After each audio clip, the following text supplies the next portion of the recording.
Llevaba 3 días sin dormir.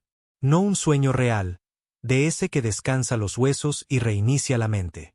Lo que conseguía eran destellos de inconsciencia interrumpidos por sudores fríos y alarmas resonando por los búnkeres subterráneos. La mayor parte del tiempo, era el silencio lo que le atormentaba aún más. Cavernas de acero corrían bajo lo que solía ser Colorado. Sin sol, sin pájaros, sin viento, solo aire reciclado y paredes de metal, quejándose con la edad. La última esperanza de la humanidad vivía como ratas ahora. Y odiaba la palabra esperanza. Era una mentira que la gente se contaba para no tragarse una bala. Se ajustó la banda en su muñeca, un brazalete negro grabado con líneas plateadas. Estaba fusionada a su piel ahora. No se podía quitar. No sin cortar el hueso. Lo mantenía vivo, controlaba la red neuronal en su cabeza, lo enlazaba al sistema, a la trampa. Pensaron que la humanidad caería gritando, que nos quebraríamos, que la especie dispersa y aterrorizada no se organizaría a tiempo. Se equivocaron. Se sentó en la sala de mando, los codos apoyados en la mesa, los dedos entrelazados frente a sus labios. Mapas parpadeaban en una pantalla resquebrajada frente a él. Trayectorias orbitales. Rutas de invasión. Escaneos de calor de algo alienígena arrastrándose justo bajo la atmósfera de la Tierra. Ya no se escondían. Eso era parte del juego. Presión psicológica. Que el ganado sepa que el cuchillo del carnicero ya está en el aire. Comandante. Una voz zumbó a través del viejo comunicador. Movimiento en el sector 5. No es uno de los nuestros. No respondió de inmediato, solo miró el punto rojo brillante que avanzaba por el borde de una ciudad abandonada. Una ciudad que una vez albergó a 10 millones de personas. Ahora solo eran escombros y fantasmas. Finalmente habló, su voz baja y seca. Envía los drones. No ataquen a menos que se mueva hacia el interior. Sí, señor. Se reclinó. La silla crujió bajo él como si fuera a desmoronarse. Todo lo hacía estos días. Edificios, sistemas, gente. Lo único que no se había derrumbado por completo era el plan, la trampa, aquello que habían estado construyendo durante años en silencio, esperando, sacrificando, dejando que el mundo se pudriera a propósito. Porque a veces, para ganar, tienes que fingir que ya estás muerto.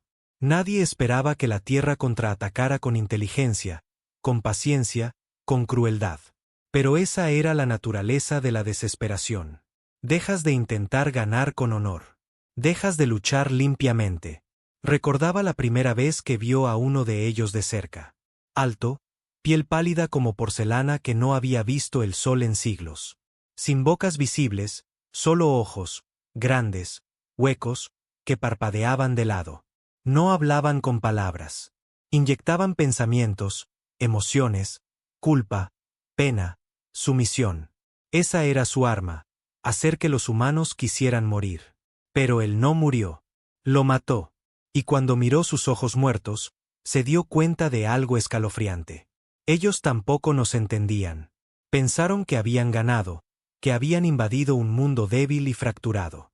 Lo que no sabían era que en cada pérdida, cada ciudad rota, cada hombre y mujer que se rindió en la derrota, había quienes se quedaron despiertos construyendo algo más cruel que la venganza. Señor, el comunicador zumbó de nuevo, esta vez más bajo, más tembloroso. El objetivo. No está solo. Se levantó, los huesos le dolían, las rodillas le crujieron. Caminó hasta el borde de la plataforma de mando y miró el mapa holográfico. 4 puntos rojos ahora. Luego 5, luego una docena. Arrastrándose como hormigas por el borde del mapa, directos a la boca de la trampa. Sellen las salidas, dijo. Pero todavía hay civiles en el 4. Séllenlo. El silencio que siguió fue pesado. Obediencia con una capa de culpa por debajo. Pero la culpa no era algo para lo que tuviera tiempo. Miró la enorme pantalla sobre ellos. Mostraba la atmósfera exterior. La curva azul de la Tierra bordeada por una línea de puntos negros. Su flota había llegado. Perfecto. Se permitió una rara sonrisa. Pensaron que habían planeado el fin de la humanidad, pero estaban entrando directamente en las fauces de lo que los humanos hacían mejor. sobrevivir convirtiéndose en monstruos. No sabía el nombre del chico. Nunca lo preguntó. El chaval había estado merodeando el perímetro del búnker durante 3 días, apenas 16 años, quizá menos, con la piel cubierta de mugre y una chaqueta demasiado grande para su cuerpo. Cada vez que los guardias lo ahuyentaban, volvía. Al final, lo dejaron sentarse cerca del conducto de ventilación solo para tenerlo a la vista. Ahora, el chico estaba de pie frente a él, temblando ligeramente, sosteniendo una tableta de mensajes en sus manos temblorosas. Me dijeron que se la diera directamente a usted, dijo. El comandante. Ya nadie lo llamaba por su nombre de pila. No desde el bombardeo de Yakarta. Tomó la tableta y leyó las palabras brillantes sin expresión. Sus ojos escanearon la pantalla línea por línea, la mandíbula apretándose a medida que llegaba al final. Era del Bastión Oeste, el último bastión civil que quedaba en el continente americano. El mensaje era simple. Los alienígenas no solo estaban marchando. Estaban cavando, haciendo túneles bajo la cordillera, buscando algo. Se volvió hacia el chico. ¿Quién te dio esto? El chaval dudó. Una mujer, cabeza calva, dijo que solía estar en la marina. ¿Qué conducía? El chico parpadeó. No conducía nada. Vino a pie. El comandante entrecerró los ojos. Del Bastión Oeste hasta aquí. Son 4 días de caminata. Dijo que solo le tomó 2. Hizo una pausa. Ese detalle importaba. Están acelerando, murmuró. Han roto parte de la red superior. El chico parecía confundido. Lo despidió con un gesto. Busca algo de comida. Quédate dentro. No te alejes. El chico asintió y desapareció por el pasillo. El comandante lo vio irse, luego se giró hacia el panel de control. Con un movimiento de su muñequera, la mesa se iluminó. Un mapa del sector cobró vida. Líneas rojas, puntos naranjas, movimientos pulsantes como una colmena arrastrándose bajo la piel de la tierra. No estaban atacando todavía. Solo moviéndose, probando, observando. Esas malditas cosas eran inteligentes, demasiado inteligentes. Pero inteligente no significaba infalible. Abrió las comunicaciones. Traigan al teniente Job ahora. 1 minuto después, la puerta se abrió con un siseo y Job entró. Grande, rudo, callado, cara como grava y una cojera permanente por una quemadura de plasma en el 47. Si había alguien en quien confiaba para evitar que todo se fuera al infierno demasiado pronto, era Job. ¿Han empezado la fase 2? Dijo el comandante. Job no se inmutó. Respondemos. Todavía no, pero prepara los núcleos mímicos. Son muchas firmas de calor. Quiero que vean el cebo. Job asintió una vez y salió de la habitación. Sin preguntas, sin vacilación. Eso es lo que el comandante valoraba. Hombres que no necesitaban ser convencidos. Ya no. Miró el mapa de nuevo, la forma en que se movía el enemigo. Fluido, lento, pero deliberado. No eran atacantes de fuerza bruta. Trabajaban como un cáncer. Infiltración, debilitamiento, presión psicológica. Cuando bajaron por primera vez, no quemaron ciudades. Borraron gente en silencio. De repente, las madres se convertían en cáscaras de la noche a la mañana. Los niños dejaban de hablar. Los hombres caían de rodillas, sollozando sin saber por qué. Sin armas, sin órdenes, solo sumisión. Pero luego llegaron los efectos secundarios. Locura, rabia, resistencia. Y ahora estaban aquí. 6 horas después, estaba en la plataforma de observación dentro de Dagger Point, una de las 12 agujas subterráneas que perforaron directamente en el lecho de roca de la montaña. Desde aquí arriba, a través de policristal reforzado, podía ver el cielo, una vista rara en esta guerra. Ya no era azul, demasiada ceniza, demasiada disrupción. Brillaba en púrpura y gris, arremolinándose como humo en el agua. Por encima de eso, ocultos justo más allá del borde de la atmósfera, estaban los obeliscos. Así llamaban a sus naves. Cosas largas, negras y monolíticas que no zumbaban, ni parpadeaban, ni emitían luz, simplemente existían allá arriba como lápidas en el espacio. Y la tierra era la tumba. Encendió un cigarrillo.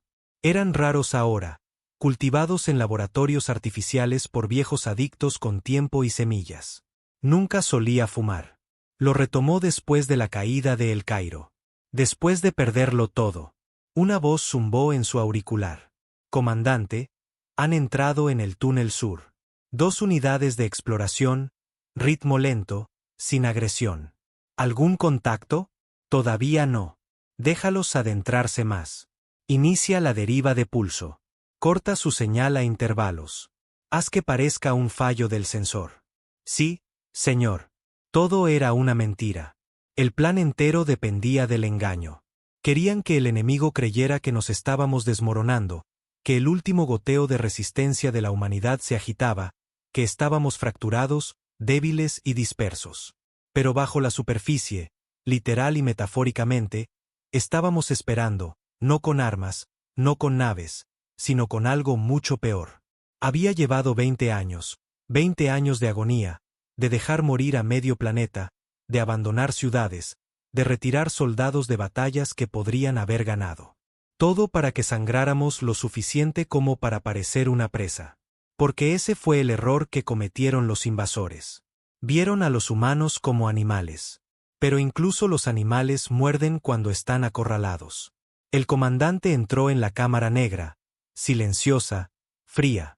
El aire cambiaba aquí, denso, eléctrico, zumbando con una energía que nadie entendía del todo, ni siquiera los científicos. Una figura esperaba en la habitación, un anciano en una silla de ruedas, pálido, delgado, con el rostro encogido y los ojos hundidos. Tubos corrían desde su columna vertebral hasta el núcleo de la sala. Parecía más máquina que hombre, pero su mente era otra cosa. El comandante se acercó y asintió. ¿Cómo está el sistema? El anciano parpadeó lentamente. Sueña. Frunció el ceño. Explícate. Sueña con ellos. Escucha cuando hablan. Aprende su idioma. Sabe lo que temen. Ya dijiste eso antes. Y lo diré de nuevo. Porque la trampa no es el arma. Es el mímico. Es el sistema mismo. El comandante hizo una pausa. ¿Está listo? No, pero ellos sí, y eso es lo que importa. Se giró hacia la esfera negra que flotaba detrás del anciano. Un núcleo neuronal sintético construido con tecnología alienígena recolectada, fusionado con los restos de los programas de IA de la Tierra y algo más. Algo robado. Conciencia humana, memoria, dolor. Habían construido un arma no creándola, sino sacrificándose a ella. Cientos de mentes moribundas enlazadas y subidas, gritando en la máquina hasta que despertó. Hasta que pudo pensar como ellos y pensar como nosotros. Por eso funcionaba. Los alienígenas no podían detectarlo porque no era mecánico. No era digital. Era humano. Era trauma convertido en código, y casi había terminado de aprender. Más tarde esa noche, la energía se cortó en el sector 4. No era inusual, pero el momento no fue aleatorio. El comandante se movió rápido, flanqueado por 2 guardias con rifles de riel. Llegaron a la sala de servidores en 4 minutos. Dentro, el caos. Saltaban chispas. Un técnico yacía inconsciente. La consola principal estaba rota, su interfaz partida por la mitad y en cada pantalla un único mensaje parpadeaba en blanco. Os vemos. Se quedó mirando las palabras, inmóvil. Señor, preguntó uno de los guardias. No respondió. En su lugar, se acercó a la consola, se agachó y arrancó el chip del núcleo de emergencia. Las luces parpadearon. El mensaje desapareció. Luego se volvió hacia los guardias. Nos están probando. Saben que escondemos algo. Desconecten todo de la red. Pásense a lo analógico. Quiero cada piso patrullado por hombres, no por sensores, y desconecten el mímico. Pero señor, ¿lo encontraron o lo sintieron? Aún no está listo. Desconectamos ahora o perdemos toda la maldita montaña. Los guardias salieron corriendo. Se quedó allí, en el silencio lleno de estática, respirando con los dientes apretados. Ese mensaje, os vemos, no eran solo palabras. Era un desafío. Le estaban viendo el farol. A la mañana siguiente, la mitad de los sistemas de Dagger Point estaban desconectados. El aire estaba viciado. Los módulos de asistencia a la gravedad funcionaban mal, pero más que eso, la gente estaba tensa. Podían sentirlo. El tramo final. Estaba en el salón central viendo a los voluntarios hacer fila. Cientos de ellos. La mayoría eran jóvenes, algunos demasiado jóvenes, pero se ofrecieron de todos modos. Estaban allí para la impresión final. El núcleo mímico necesitaba un último impulso, una última inundación de emoción humana cruda. Emociones reales, no archivos, no registros. Necesitaba pena, rabia, desesperación. Así que esta gente había venido a donar la cosa más sagrada que quedaba en el mundo, la memoria. Entraban lentamente, en silencio. Algunos lloraban, otros reían como si ya estuvieran muertos. Algunos simplemente miraban al suelo. Los vio pasar a todos. Y en ese momento, algo dentro de él se quebró. No sintió orgullo, ni patriotismo, ni siquiera estrategia. Sintió pena.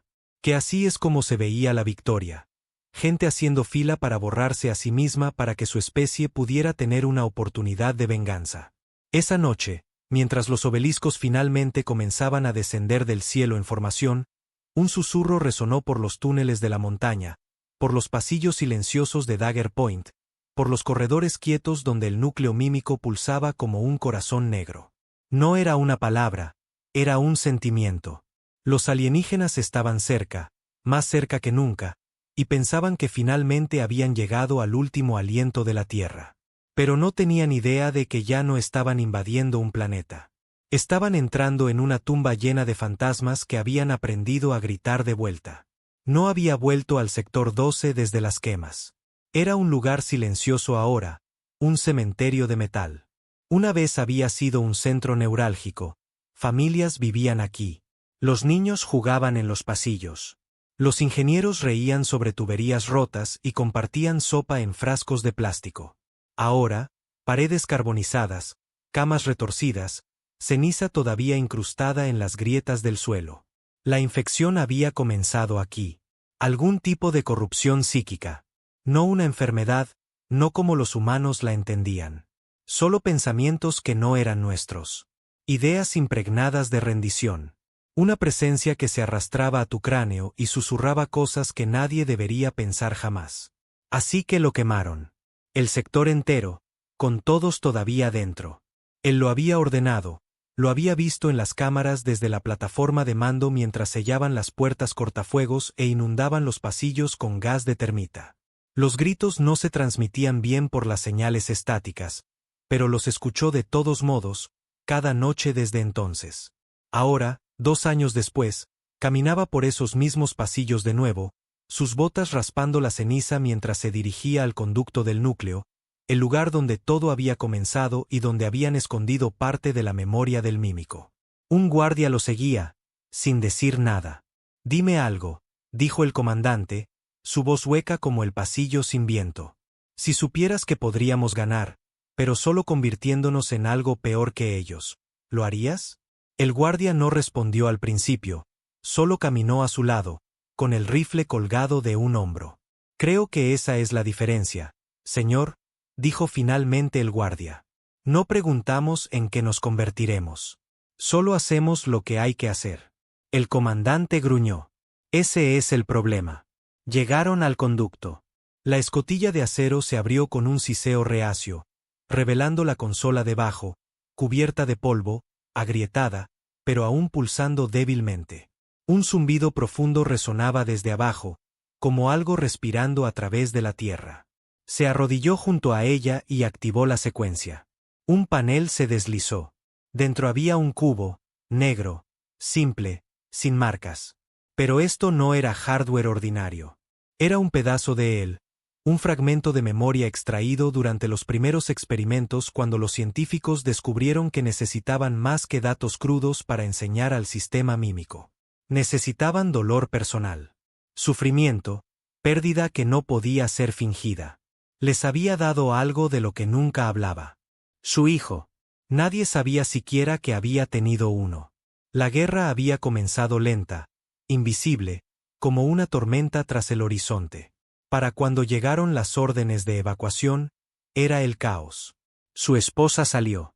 Él no. Tampoco el niño. La única oportunidad era uno de los primeros búnkeres. Subterráneo, seguro, pero no conectado, aislado. Envió a su hijo allí con una pequeña escolta. Los alienígenas lo encontraron de todos modos. Las grabaciones todavía estaban clasificadas. Nunca las había visto.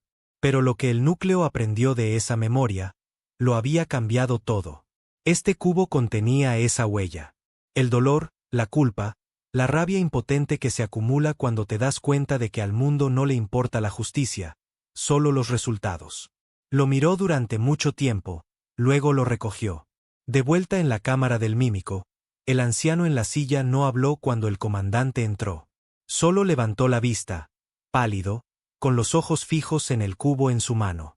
«¿Lo trajiste?», dijo el anciano. «Lo traje a él». El rostro del anciano se crispó. El más mínimo atisbo de emoción. «¿Estás seguro?». «No», dijo el comandante. «Pero es la hora». Se acercó a la esfera negra e insertó el cubo en uno de los paneles laterales. La cámara vibró, las luces se atenuaron y un sonido extraño llenó el aire. No mecánico, no eléctrico. Un latido. El sistema mímico estaba respondiendo. Había aprendido a sentir. Afuera, el mundo se acababa de nuevo. Los obeliscos se habían acercado más, ahora visibles a simple vista. Siluetas negras contra un cielo moribundo. Sus partes inferiores se abrieron como las fauces de leviatanes, derramando tenues arcillos de energía que se extendían hacia la tierra como dedos exploradores. No estaban atacando todavía, solo observando, transmitiendo ondas de pensamiento, intentando conectarse con cualquier sistema humano que aún estuviera activo. Pero ya no estábamos conectados. El comandante había ordenado una ruptura total. Sin satélites, sin redes digitales. Todo era interno ahora, manual, analógico, impredecible. Y eso era lo que más asustaba a los alienígenas, no saber. En sus mentes, todo podía ser calculado, medido, predicho. Pero los humanos no funcionaban así. Los humanos actuaban por instinto, por emoción, por locura. Éramos el virus que nunca tuvieron en cuenta. Dentro de la cámara del núcleo, el anciano comenzó a temblar. Su cuerpo convulsionaba mientras el mímico se inundaba de nueva información. Jadeó, las manos temblorosas mientras los tubos conectados a su columna se iluminaban en rojo. «Es demasiado», graznó. «Aguanta», dijo el comandante. «Ella está gritando». La madre no lo soltaba. Murió abrazándolo. El comandante apretó los puños. «Sí. Deja que sienta eso. Que sepa lo que perdimos». La esfera pulsó más brillante y luego una voz. Sin altavoces, sin sonido, solo una voz dentro de la mente. «Dejaste que muriera». El comandante se congeló. Había oído al mímico imitar antes.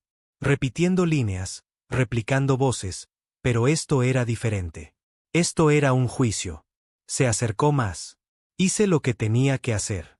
Elegiste la misión por encima del niño». Apretó la mandíbula. Eso no fue una elección. Fue supervivencia. Entonces, ¿por qué sigues llevando el brazalete?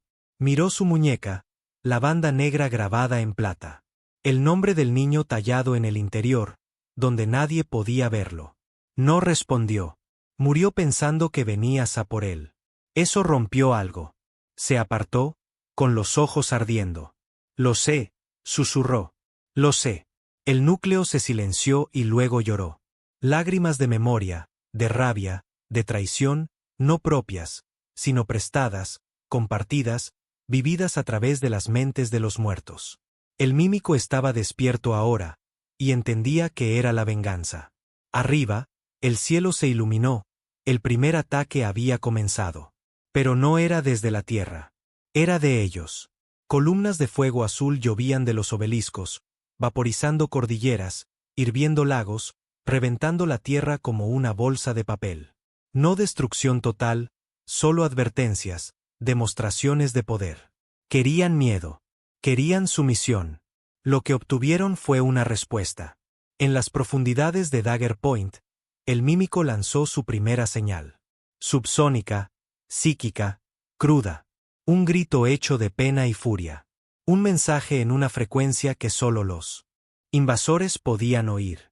No sois los primeros en invadir. No sois los primeros en matar a nuestros hijos.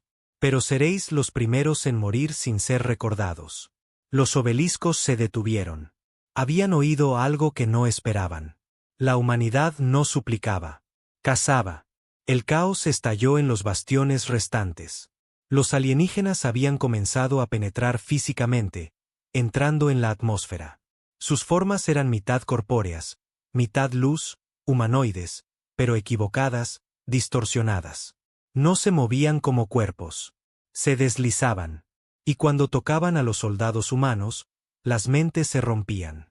No por dolor. Por memorias siendo sobrescritas. Era una nueva forma de ataque. Pero esta vez, estábamos listos. Cada soldado de la resistencia ahora llevaba la banda, el escudo neuronal incrustado con fragmentos del mímico. Cuando nos tocaban, no nos borraban. Nos absorbían. Y ese fue el error. Porque ahora el mímico estaba dentro de ellos. El virus se había propagado. Lo que habían pensado que era dominación se convirtió en infección.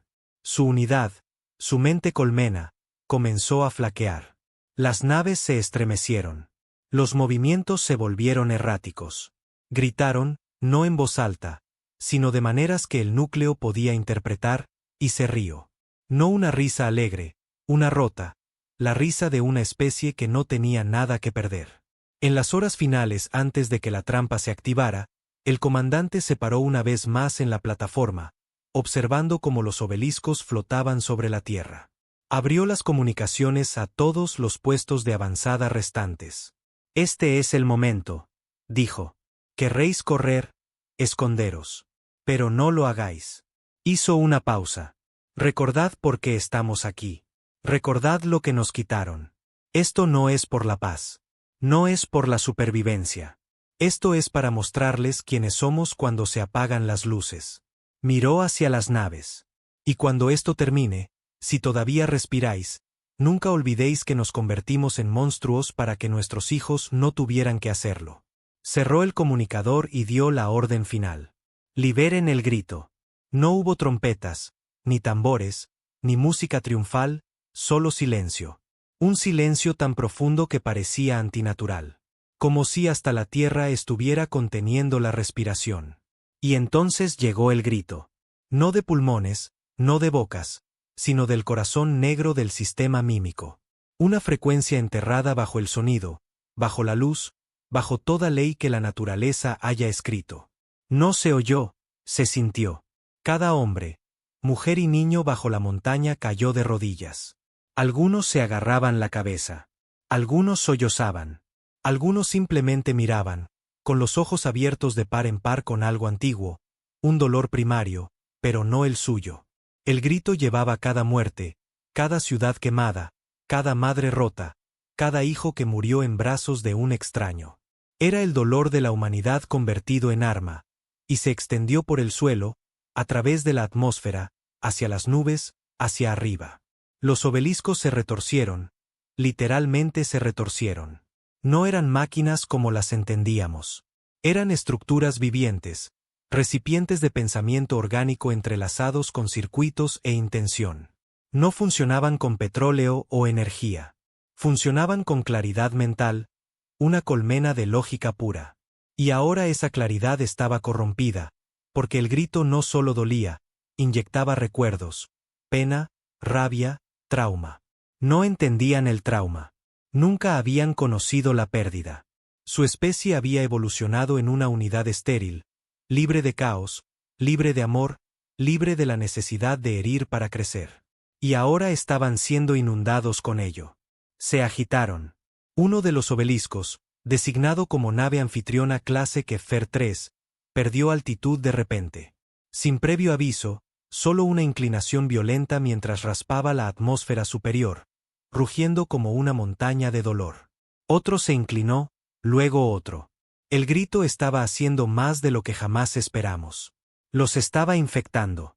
Lo observó todo desde la plataforma de mando, con la mandíbula apretada como el hormigón, agarrando la barandilla con tanta fuerza que sus nudillos sangraban. Toda la sala detrás de él estaba en silencio.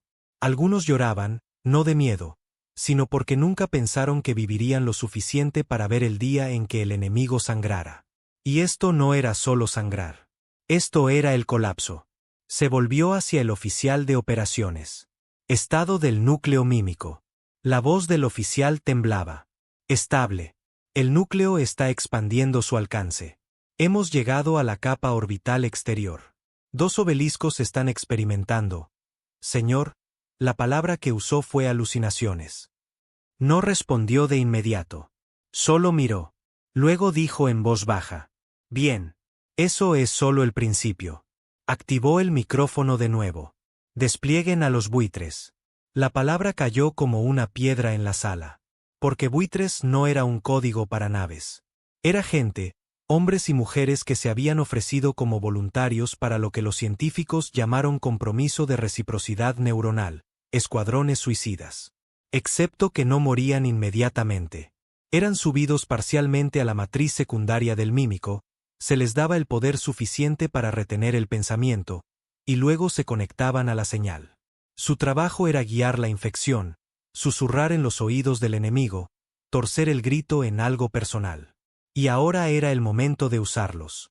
En las profundidades de Dagger Point, en la capilla fría, estaban sentados 48 hombres y mujeres, quietos, pálidos, con cables conectados a puertos craneales, pulsos de luz parpadeando en sus sienes. Un técnico se acercó, nervioso, con las manos temblorosas. El comandante ha dado la orden, dijo. La cirujana principal, una mujer mayor con una mirada muerta, simplemente asintió. Lo habéis oído, le dijo a su equipo. Liberen a los pájaros. Se accionaron interruptores. Se introdujeron códigos. Una serie de luces rojas parpadearon, y el grito cambió. El grito se convirtió en voces reales. Padres llamando a sus hijos. Madres gritando entre los escombros. Niños preguntando por qué el cielo estaba en llamas. Soldados suplicando no ser olvidados. Amantes susurrando a Dios. Y cada buitre tomó un obelisco, se metió en su mente y comenzó a destrozarlo desde adentro. En órbita, se retorcían. Las naves alienígenas perdieron la sincronización. Su formación se hizo añicos, ya no eran filas de juicio silencioso, sino un caos disperso. Algunas dispararon salvajemente, otras se volvieron contra las suyas. En un momento trágico, el obelisco 5 golpeó al obelisco 2. La colisión envió una explosión atronadora de fuego negro a través de la atmósfera. El cielo se tiñó de rojo. El comandante sonrió. Están en pánico, susurró alguien detrás de él. Se giró. No, se están volviendo humanos. Pero no había terminado.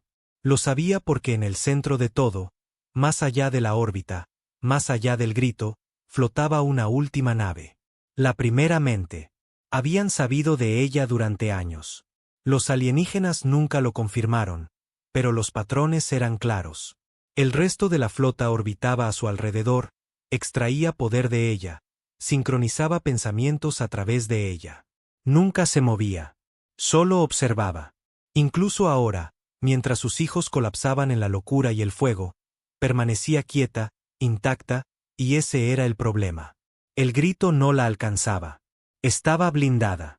El comandante regresó a la cámara del núcleo donde el anciano todavía estaba sentado, conectado al mímico como un conducto viviente. La primera mente, dijo. ¿Podemos alcanzarla?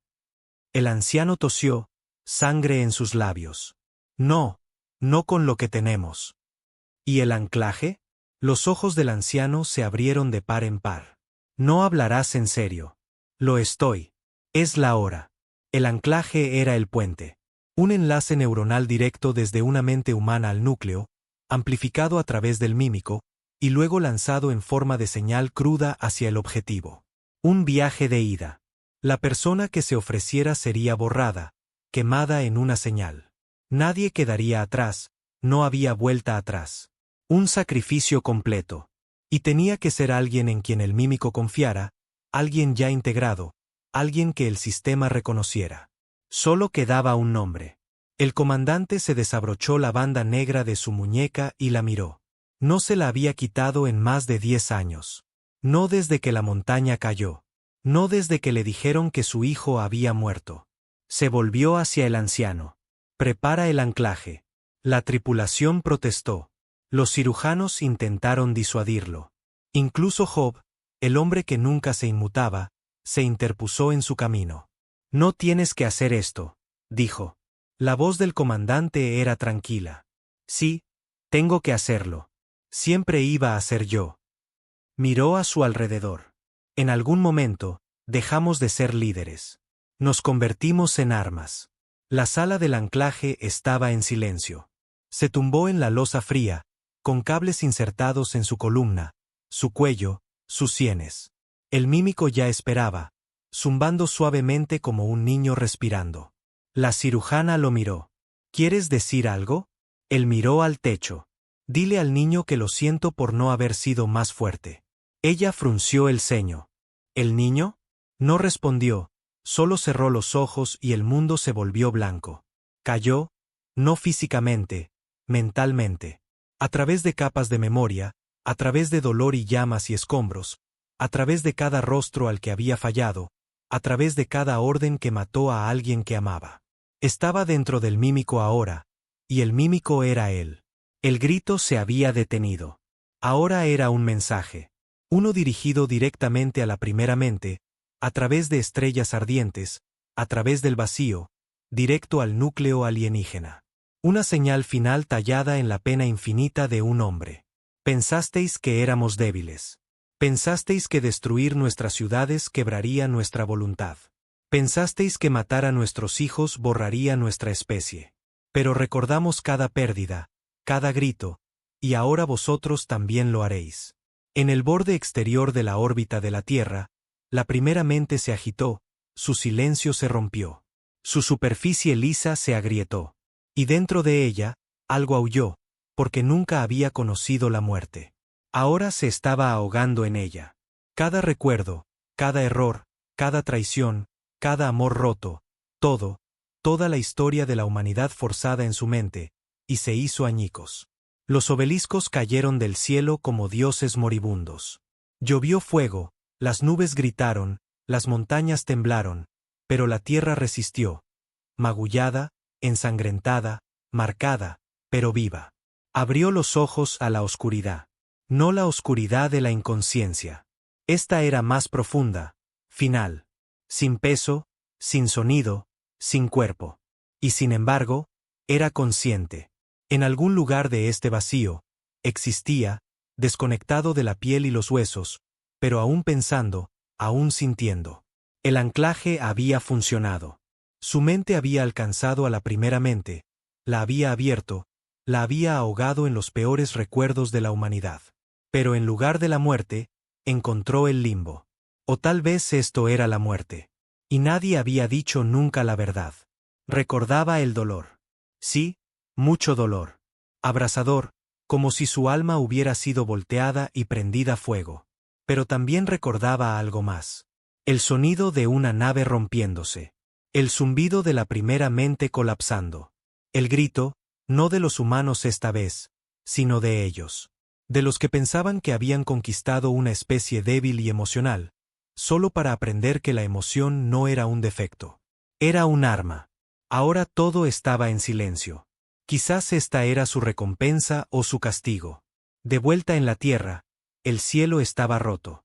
Trozos de naves alienígenas cubrían la atmósfera superior como lunas moribundas. Las nubes brillaban rojas en parches donde los núcleos de los reactores no se habían enfriado. Partes del océano estaban hirviendo. Tormentas de radiación se desplazaban hacia el oeste como moratones en un cuerpo moribundo. Pero ya no había gritos, ni obeliscos, ni juicio silencioso desde las estrellas. La humanidad había ganado, y nadie sabía qué hacer a continuación. En las ruinas de Dagger Point, el teniente Job se sentó al borde de la plataforma de mando, mirando los restos derretidos del núcleo mímico. Ya no pulsaba. Era solo una cáscara negra, agrietada y chamuscada. Tubos quemados, conductos de datos licuados. El anciano que solía sentarse a su lado había muerto minutos después del impulso del anclaje. Sistema espinal frito por completo. Sin ceremonia, sin últimas palabras, solo silencio. Igual que el comandante. No había cuerpo que enterrar, ni rastro que marcar. Se había ido como si nunca hubiera existido. Job apretó la mandíbula y se levantó. A su alrededor, los soldados deambulaban aturdidos. Algunos se sentaban contra las paredes, con la cabeza entre las manos. Otros buscaban comida, agua, un propósito. No había vítores, ni celebración, solo el silencio atónito de los supervivientes que buscaban a alguien a quien culpar. Job sabía a dónde iría la culpa. Directa al hombre que los había salvado. Lo llamarían un monstruo, un carnicero, un bastardo frío que sacrificó todo y a todos. Y tendrían razón, pero estarían vivos. 3 días después, se convocó una reunión. Los líderes de los bastiones restantes, los pocos que quedaban, se reunieron en los restos calcinados de la sala de guerra. La mitad de las sillas estaban vacías. Los que quedaban parecían sombras de lo que fueron. A algunos les faltaban miembros. Algunos no podían dejar de temblar. Una general, Vanna, todavía llevaba sangre seca en las mangas y no había hablado. Desde que vio a su esposa evaporarse en la última explosión de un obelisco. Job se paró ante ellos, con los brazos cruzados, el rostro como granito. La guerra ha terminado, dijo. Pero la lucha no. Silencio. Continuó. Tenemos trauma masivo en cada zona. Los civiles se mueren de hambre. Tormentas de radiación en el oeste. No hay función satelital global. Hemos vuelto a la edad de piedra con rifles. Un hombre del frente del Pacífico, un tipo delgado con cicatrices de metralla en el cuello, se inclinó hacia adelante. ¿Y quién está al mando ahora? Job no parpadeó. Nadie. Alguien tiene que liderar. Él lo hizo, dijo Job. Y se ha ido. La mesa permaneció en silencio por un momento. Entonces la general Vanna finalmente habló, su voz un susurro. ¿Cuál fue el precio? Job la miró. No se refería a la logística. Se refería a las almas. ¿Cuántos perdimos?, susurró ella. No tenía el número final. Nadie lo tenía. Pero respondió de todos modos. Demasiados. Afuera, en lo que solía ser el búnker sur, una multitud se había reunido. No protestaban. No vitoreaban. Solo esperaban. Esperando a que alguien les dijera qué hacer. Algunos sostenían fotos de los muertos. Algunos encendían velas. Algunos tallaban nombres en el hormigón con trozos rotos de barras de refuerzo. Una niña, tal vez de 11 años, estaba sentada junto a un montón de escombros que solía ser su hogar. Sostenía un casco agrietado en su regazo y le susurraba como si fuera una oración. Papá dijo que volverías. Dijo que nos encontrarías. Una mujer se arrodilló a su lado. Sin uniforme, solo otra superviviente.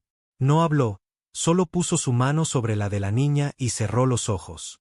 Eso era todo lo que cualquiera podía ofrecer ahora. Silencio compartido. Esa noche, Job se quedó solo en los aposentos del comandante. Todo estaba intacto, como si acabara de salir por un momento. La cama todavía estaba hecha. El escritorio tenía 3 tabletas rotas con registros de misión, viejos planos y un diario gastado. En la pared colgaba una foto, un niño, de 8, tal vez 9 años, de pie con un modelo de nave en sus manos, sonriendo como si el mundo no se estuviera acabando. Job la miró durante mucho tiempo. Recordaba la historia. Todos lo hacían. Como el comandante nunca mencionó una familia. Como nunca lloró como los demás. Como lo vertió todo en la trampa, en el mímico. En la guerra. Pero esa foto decía más que todos sus discursos jamás podrían. Estaba de luto. Solo lo convirtió en un arma. Al amanecer, Job caminó hasta la vieja torre de comunicaciones. Apenas funcionaba. La mayoría de los relés de señal estaban fritos, pero una sola línea analógica todavía llegaba al arca europea. La conectó, se puso unos auriculares maltrechos y habló. Aquí el teniente Job del bastión Dagger Point. El enemigo se ha ido. Repito, se han ido. Una pausa, estática, luego voces crepitantes. Recibido. Estamos recibiendo informes similares. Los frentes orientales informan del colapso de la flota. Otra voz. Estamos vivos. Más voces. Madrid sigue en pie. La base de Kenia fue golpeada fuerte, pero están sacando supervivientes. El sur de Japón está bajo el agua, pero sigue transmitiendo. Boston ha desaparecido. Brasil está en silencio. Esperanza, desesperación, alegría, pena. Todo se mezcló en una tormenta de humanidad que Job no había oído en años. Se reclinó y exhaló. No alivio, solo liberación. El peso no se había levantado. Simplemente había cambiado de forma. Esa tarde, Job sostuvo una antorcha en su mano y caminó hasta la cresta superior del búnker. Miles estaban detrás de él. Soldados, supervivientes, niños, los rotos, los magullados. Levantó la llama y encendió el pilar de acero. Rugió a la vida. Y en él, talladas en el metal con el propio cuchillo del comandante, estaban las últimas palabras que había dejado atrás. No ganamos sobreviviendo. Ganamos haciéndoles recordar por qué nos temían. La multitud permaneció en silencio. Luego alguien comenzó a tararear. Un sonido bajo, un himno que nadie había escrito, solo una melodía nacida de la pérdida. Luego se unió otra voz. Luego otra, hasta que la montaña resonó con el sonido de los vivos honrando a los muertos, y el cielo, roto, magullado, brillaba rojo sobre ellos, como si también recordara. Muy, muy lejos de la tierra, a la deriva en el vacío, los restos del núcleo de la primera mente pulsaron una última vez.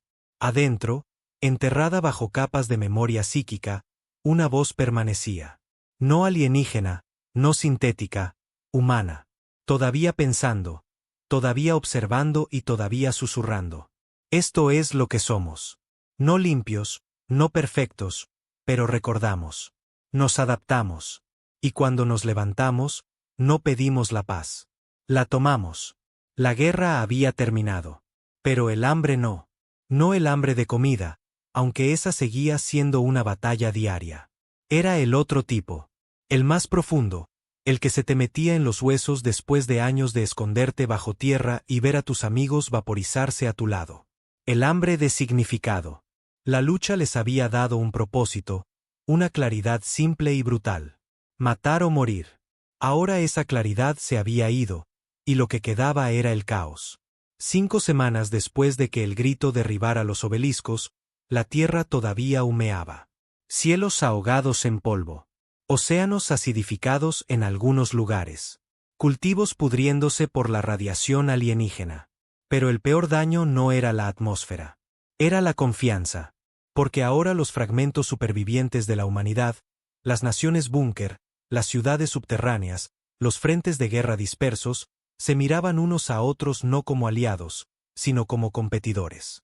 En lo que quedaba del bastión oriental de Berlín, estalló una pelea por raciones médicas. Un hombre apuñaló a otro en la garganta por antibióticos. En el cuadrante africano, los señores de la guerra resurgieron de sus búnkeres, reclamando tierras como derecho divino, respaldados por cañones de plasma recuperados. En el Arca del Pacífico, una facción científica renegada comenzó a experimentar con restos del mímico, tratando de construir armas por si alguna vez regresaban. Y en el centro de todo, Dagger Point, el viejo corazón de la resistencia, permanecía en silencio, observando, esperando. Job no había salido de la montaña en 43 días. Comía en silencio, dormía en un catre bajo el antiguo centro de operaciones, pasaba la mayor parte de sus días leyendo lo que quedaba del diario del comandante. No para encontrar consuelo, no había ninguno en esas páginas, sino para entender el tipo de hombre que se necesita para sacrificarlo todo y nunca pedir aplausos. Algunas de las entradas ni siquiera eran legibles. Quemadas, manchadas de sangre, rasgadas por manos temblorosas. Pero otras se leían como sermones, violentos. Cuando llegue la paz, se volverán unos contra otros. Dale a un hombre hambriento una hogaza de pan y la compartirá. Dale un reino y le cortará el cuello a su hermano para conservarlo. Job creía cada palabra. Un golpe en la puerta lo sacó del pasado. Se levantó, agarrando su arma por costumbre. Luego abrió la vieja puerta de acero. Una mujer estaba allí, no joven, pero tampoco vieja. El rostro marcado por el hollín, una larga cicatriz bajando por su mejilla. Su uniforme estaba remendado, sus botas gastadas, pero sus ojos no vacilaban. «Teniente», dijo, asintiendo. «Está muy lejos de la base de El Cairo. Oímos rumores, pensé que debía verlo por mí mismo». Se hizo a un lado, dejándola entrar. «Siéntate», dijo, «o quédate de pie. Ya no importa». Ella eligió quedarse de pie. «Se están organizando en el este», dijo, «lo llaman el nuevo pacto, un consejo de supervivientes. Están tratando de escribir una carta constitutiva». Job gruñó. «Déjame adivinar. Cada firma viene con un arma detrás». Ella no lo negó. «Dicen que es hora de unirse, que tenemos una segunda oportunidad». «Las segundas oportunidades no existen», dijo Job. «Solo retrasos». Miró el escritorio, el diario quemado todavía abierto. «Está muerto, Job. Sé que tú no lo estás». No respondió. Ella respiró hondo. «Quieren a Dagger Point en la mesa». «¿Por qué?» «Porque la trampa funcionó. Porque el grito nos salvó. Porque esta montaña todavía les da un miedo de muerte. Y quieren controlar lo que les asusta. ¿No lo harías tú?» La miró fijamente. «No», dijo, «la quemaría antes de dejar que la conviertan en un trofeo». 3 días después, Job estaba en lo que quedaba de la cámara del mímico. El núcleo negro estaba inactivo, fracturado, muerto, o eso pensaban todos. Pero tarde en la noche, cuando las luces se atenuaban y los pasillos se silenciaban, a veces juraba que podía sentirlo zumbar de nuevo. No fuerte, no agudo, solo presente, como si todavía estuviera escuchando. Tocó la superficie cálida y susurró: «Si todavía estás ahí dentro, necesito saber. ¿Valió la pena?» Silencio. Luego, el más leve pulso bajo sus dedos. Sin palabras, solo un sentimiento. Pena, no arrepentimiento. Cuando regresó al piso principal, la mujer de El Cairo estaba esperando. Le entregó una carpeta, pesada, gruesa, desgastada. «¿Qué es esto?» «Todo», dijo Job. «Cada secreto, cada arma, cada error». «¿Quieres que le lleve esto al nuevo pacto?» «No», dijo él. «Quiero que lo filtres». Sus ojos se abrieron de par en par. «¿Hablas en serio?» «Mortalmente». Ella hojeó la carpeta. Experimentos clasificados, nombres, protocolos, pruebas de cuántos fueron sacrificados para alimentar al mímico. «Esto lo destrozará todo». Él asintió. «Exactamente». Ella lo miró como si hubiera perdido la cabeza. Él se inclinó. «Que vean en que nos convertimos realmente para ganar.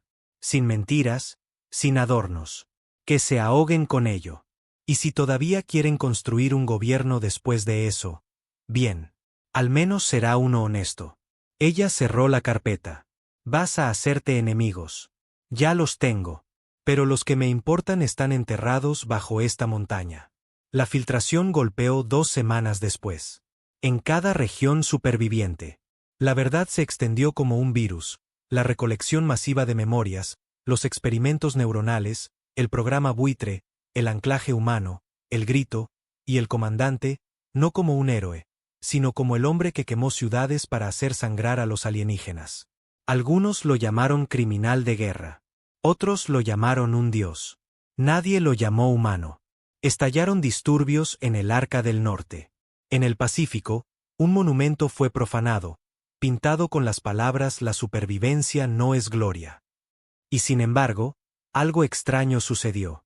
La lucha se detuvo, no se detuvo, sino que se detuvo, como si la gente finalmente estuviera enfrentando lo que se había hecho en su nombre. Lo que habían vitoreado, lo que habían obedecido. Y cuando el nuevo pacto se reunió de nuevo, solo la mitad de las sillas estaban ocupadas. Pero los que quedaban eran diferentes, menos pulcros, más marcados, sin discursos, solo trabajo. Job nunca asistió. Se quedó en la montaña, observando desde la distancia. Algunas noches deambulaba por el sector 12, donde los pasillos quemados todavía olían a ceniza y pérdida. A veces se sentaba en las cámaras frías donde los niños solían jugar antes de que llegara la infección. Una vez encontró una bota allí, pequeña, derretida. Todavía estaba en su escritorio. No quería olvidar. Y en la parte más profunda del búnker, más allá de puertas cerradas, más allá de señales de advertencia, más allá de acero que nunca había sido violado, algo pulsaba. El mímico no estaba muerto, solo descansando. Porque dentro de su mente fracturada, algo permanecía. La huella final. No el dolor, no la rabia, ni siquiera el grito, sino su voz, la del comandante, todavía susurrando, todavía observando y quizás algún día, necesitada de nuevo, porque la paz nunca dura. Y los monstruos no duermen para siempre. La primera bala no fue disparada por un señor de la guerra, un rebelde o siquiera un político. Vino de un granjero. A 12 millas de la reconstruida fortaleza de El Cairo. Un convoy pasaba por los páramos. Marcado por el gobierno, el sello del nuevo pacto en el camión principal. Dentro había reservas de proteínas, cápsulas de agua limpia, medicina básica. La hija del granjero había muerto la noche anterior de deshidratación. Tenía 7 años. Así que cuando el convoy no se detuvo, salió con un viejo rifle, de cerrojo, unido con cinta adhesiva, el gatillo oxidado, y le disparó al conductor en la garganta. El convoy se detuvo. Los guardias lo sacaron del polvo y lo golpearon hasta que su rostro quedó irreconocible. No lo arrestaron, no lo enterraron. Simplemente dejaron su cuerpo en la arena con una botella de agua sobre su pecho. Por la mañana, todos en las zonas exteriores lo sabían. Y fue entonces cuando comenzó la verdadera guerra. Job leyó el informe en silencio. La mujer de El Cairo, ahora enviada en funciones del pacto, estaba de pie frente a él, con el rostro tenso de culpa. Lo llaman una ruptura del orden, dijo ella. No es una ruptura, respondió él. Es una corrección. Ella frunció el ceño. ¿Crees que esto está justificado? No, creo que era inevitable. Lanzó el informe sobre el escritorio de acero. Las páginas revolotearon como hojas muertas. Quemas el mundo, dijo, y le das a la gente las cenizas. ¿Qué esperas? ¿Gratitud? Lo están intentando. Intentarlo no lo salvará. Ella se cruzó de brazos. Entonces, ¿qué lo hará? Él levantó la vista, con los ojos huecos. La verdad. No la del tipo suave, la del tipo real. Sin himnos, sin juramentos, solo verdad cruda y sin filtrar. La verdad no construye gobiernos. No, dijo él, pero nos impide repetir el último. Esa misma noche, estalló una escaramuza en las Américas. Una nueva facción, que se hacía llamar los Hijos del Silencio, emboscó un puesto de control del nuevo pacto en la costa este. Sin demandas, sin advertencia, solo disparos. Eran soldados, exbuitres, supervivientes del grito que habían quedado mentalmente marcados por la exposición al anclaje. Se movían en silencio, sin hablar nunca, con los rostros cubiertos. Algunos de ellos usaban equipo mejorado por el mímico, tecnología ilegal alimentada por fragmentos del núcleo que habían sido sacados de contrabando de Dagger Point. Se rumoreaba que su líder era un hombre una vez anclado al mímico. No completamente perdido, pero ya no completamente humano. Job miró el mapa en su vieja pantalla de guerra. Bengalas rojas se encendieron por todo el globo. Ya no alienígenas. Conflicto humano, el tipo en el que siempre fuimos mejores. Los restos del mímico estaban seguros por ahora, pero los informes decían que otros estaban tratando de reconstruirlo en otros lugares, reconstruir su red psíquica. Algunos para usarlo como sistema de defensa, otros para usarlo para el control. Deberíamos haberlo destruido, murmuró Job. Se lo dijo a nadie, pero el mímico respondió de todos modos. No. La voz resonó en su mente, tranquila, masculina, familiar. Se congeló. Durante semanas, había estado en silencio. Pero ahora, la voz del comandante hablaba a través de él de nuevo. Necesitan una razón para unirse. Dales miedo y recordarán quiénes son. Job susurró de vuelta. Ya tienen miedo. No lo suficiente. Descendió a la cámara fría esa noche. Solo. El mímico estaba en silencio, pero la superficie brillaba débilmente. Job puso su mano sobre él. No quiero traer de vuelta el grito. Entonces trae el recuerdo de él. Sacudió la cabeza. No podemos volver a convertir el dolor en un arma. No queda nada que quemar. La voz no respondió. Pero la esfera pulsó. Un latido profundo de algo vivo. No solo recordando, despertando. Durante las siguientes 3 semanas, las ciudades comenzaron a caer. No por invasión, sino por división. Viejas banderas del mundo se alzaban de nuevo. Países que se creían muertos hace mucho tiempo, labrando territorios. El nuevo pacto no podía detenerlos. La enviada de El Cairo le rogó a Job que interviniera. Necesitamos que Dagger Point hable. Dijo ella, necesitamos tu autoridad. No tengo ninguna, respondió él. La gente todavía cree en el grito. Ese es el problema, dijo él. No lo entienden. Le temen. Y el miedo no une. Divide. Pero, ¿y si no lo hiciera? La miró. ¿Qué estás sugiriendo? Ella dudó. ¿Y si usamos el mímico una vez más? No para la guerra, sino para mostrarles. ¿Mostrarles qué? Lo que costó. Él sabía lo que quería decir. Había grabaciones. Los recuerdos almacenados en el mímico, vívidos, emocionales, intactos por la propaganda. El grito no era solo un arma. Era una biblioteca de dolor, de verdad. Si pudieran transmitirlo, si la gente pudiera sentir lo que se sacrificó, tal vez el mundo se callaría lo suficiente como para darse cuenta de lo que casi se perdió. Era una posibilidad remota. Pero a Job no le quedaba nada más. Prepararon la cámara. Sin interfaz, sin redes, solo un pulso directo enviado a través de frecuencias atmosféricas, golpeando cualquier antena de transmisión que aún funcionara. El núcleo parpadeó una vez.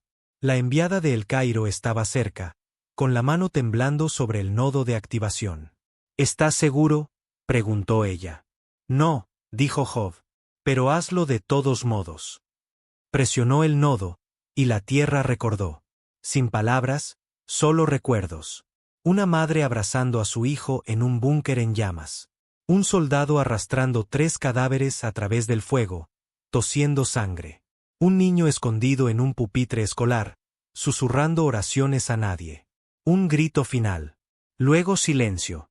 Luego la voz del comandante. No ganamos sobreviviendo. Ganamos haciéndoles recordar. Se transmitió durante 2 minutos y 14 segundos, luego se cortó. Los resultados fueron inmediatos. Algunas ciudades se silenciaron por completo. Las facciones detuvieron los ataques a mitad de la operación. Los canales de transmisión dejaron de discutir, simplemente se quedaron en negro, porque no era un discurso. Era pena. Y la pena no podía ser negada, solo sentida. Job se sentó solo en la plataforma esa noche, mirando la montaña vacía. El núcleo mímico estaba en silencio, pero podía sentirlo. No como una máquina, sino como algo más, un monumento al dolor, al sacrificio, a la fealdad de la victoria. Y en esa quietud, escuchó la voz del comandante una última vez. No es paz lo que necesitan, es memoria. Luego desapareció. Y Job entendió. El grito no estaba destinado a durar, pero la lección sí. Habían pasado 200 días desde que cayó el último obelisco. El cielo, una vez rojo abrasado, comenzaba a suavizarse. El polvo se estaba despejando. Las plantas habían comenzado a crecer de nuevo, cosas débiles y retorcidas, alimentadas por suelo envenenado, pero aún verdes. Y en la distancia, entre las ciudades destrozadas y las torres rotas, a veces se podía oír la risa, niños riendo. Era el sonido más extraño del mundo. Job estaba de pie en la cresta sobre Dagger Point, el viento tirando de su abrigo. La montaña detrás del llano rugía con máquinas de guerra. Permanecía en silencio, como una bestia que finalmente se había dormido después de derramar más sangre de la que podía soportar. No había visto a otro soldado en días. Ni reuniones, ni llamadas, solo silencio. La enviada de El Cairo había vuelto al este, trabajando con el pacto para construir algo parecido a un gobierno. No la envidiaba. Ella creía en la paz, en el orden, en que la gente hiciera lo correcto. Él sabía que no era así. Él creía en la memoria, no en la del tipo agradable. La del tipo real. La que te rompía, la que te impedía cometer el mismo error de nuevo. Y por eso se había quedado. Porque alguien tenía que recordar. El mundo había vuelto a cambiar. Después de la transmisión, las cosas se habían calmado. No paz, no perdón, solo una pausa. Los hijos del silencio depusieron las armas. Los señores de la guerra retrocedieron. Algunos incluso desaparecieron. Y el pacto, debilitado pero aún respirando, formó su primera asamblea verdadera. Pero no era unidad. No era utopía. Era supervivencia ganada, no heredada. Todavía había peleas, todavía sangre. Pero ahora también había una línea, una que la gente dudaba en cruzar. Un recuerdo que dolía demasiado como para ignorarlo. El grito no había arreglado el mundo, pero lo había marcado. Y eso era suficiente. En las cámaras inferiores de Dagger Point, el núcleo mímico yacía como un fósil, muerto para el mundo, sin poder. Pero Job no creía en los muertos. Lo visitaba cada mañana, no para despertarlo, solo para escuchar. Algunos días no había nada. Otros días un pulso, un parpadeo, una sensación detrás de los ojos, como una voz que casi recuerdas de un sueño. No palabras, solo presencia. Como el fantasma de un hombre demasiado terco para descansar. Una noche, Job caminó solo por los viejos pasillos. Pasó por puertas quemadas y terminales rotos, pasó por el ala de los buitres, donde los voluntarios habían sacrificado sus mentes, pasó por la bota del niño, todavía en su escritorio. Caminó sin pensar hasta que llegó a la pared. La que nadie tocaba. La que tenía un solo nombre. Tallado en el hormigón por un soldado con dedos ensangrentados. Fue el último hombre en elegir el infierno. Para que nosotros no tuviéramos que hacerlo. Sin rango, sin discurso, solo eso. La verdad de un hombre cuyo legado no fue su supervivencia, sino la forma en que convirtió su pena en un arma tan brutal que hizo gritar a Dios. Afuera, el mundo se curaba lenta y dolorosamente, y el susurro de la guerra comenzaba a desvanecerse en el pasado. Pero Job sabía que no debía creer en finales limpios.